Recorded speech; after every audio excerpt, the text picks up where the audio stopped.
SSC নিয়োগ দুর্নীতি মামলায় ফের নতুন মোড়। এবার রাজ্যের প্রাক্তন শিক্ষামন্ত্রী পার্থ চট্টোপাধ্যায় ও তার ঘনিষ্ঠ সহযোগী অর্পিতা মুখোপাধ্যায়কে জিজ্ঞাসাবাদের জন্য তলব ইডির। তদন্তকারী সংস্থা সূত্রের খবর, দোল উৎসবের পরই দুজনকে আলাদা আলাদাভাবে ডেকে জেরা করা হতে পারে। এসএসসি নিয়োগ দুর্নীতি মামলায় ফের নতুন মোড়। এবার রাজ্যের প্রাক্তন শিক্ষামন্ত্রী পার্থ চট্টোপাধ্যায় এবং তার ঘনিষ্ঠ সহযোগী অর্পিতা মুখোপাধ্যায়কেও জিজ্ঞাসাবাদের জন্য তলব করতে চলেছে এনফোর্সমেন্ট ডিরেক্টর। তদন্তকারী সংস্থা সূত্রে খবর, দোল উৎসবের পরেই দুজনকে আলাদা আলাদাভাবে ডেকে জেরা করা হতে পারে। ইতিমধ্যেই এই নিয়ে প্রশাসনিক মহলে জোর চর্চা শুরু হয়েছে।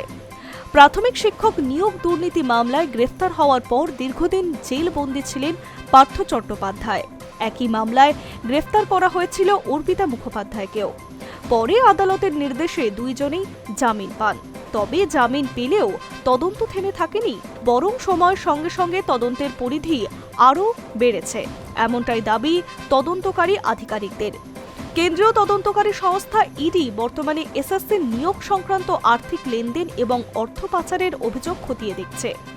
তদন্ত চলাকালীন বিভিন্ন নথির সাক্ষ্য এবং আর্থিক তথ্য বিশ্লেষণ করতে গিয়ে একাধিক জায়গায় পার্থ চট্টোপাধ্যায় ও অর্পিতা মুখোপাধ্যায়ের নাম উঠে এসেছে বলে সূত্রের খবর।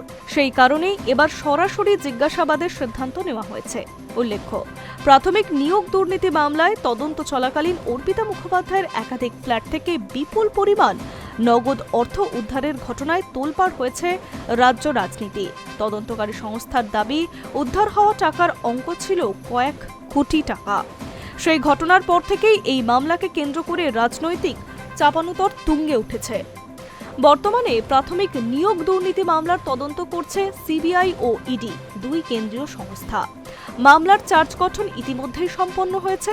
পাশাপাশি এসএসসির দুর্নীতির তদন্তে ইডি আলাদা করে চার্জশিট জমা দিয়েছে বলে জানা গিয়েছে। তদন্তকারীদের মতে, নিয়োগ প্রক্রিয়ায় আর্থিক অনিয়ম ও প্রভাব খাটানোর অভিযোগ সূত্র ধরেই নতুন তথ্য সামনে এসেছে। সবচেয়ে বড় প্রশ্ন এখন, ঠিক কবে তলব করা হবে পার্থ ও অর্পিতাকে? দোল উৎসবের কারণে চলতি সপ্তাহে সরকারি দপ্তরগুলিতে ছুটির আবহ থাকলেও ইডি সূত্রে প্রাথমিকভাবে জানা যাচ্ছে আগামী 18 ও 16 মার্চের মধ্যে তাদের হাজিরা দিতে বলা হয়েছে। তদন্তকারীরা দুইজনকেই আলাদা করে জিজ্ঞাসাবাদ করে তথ্য মিলিয়ে দেখবেন।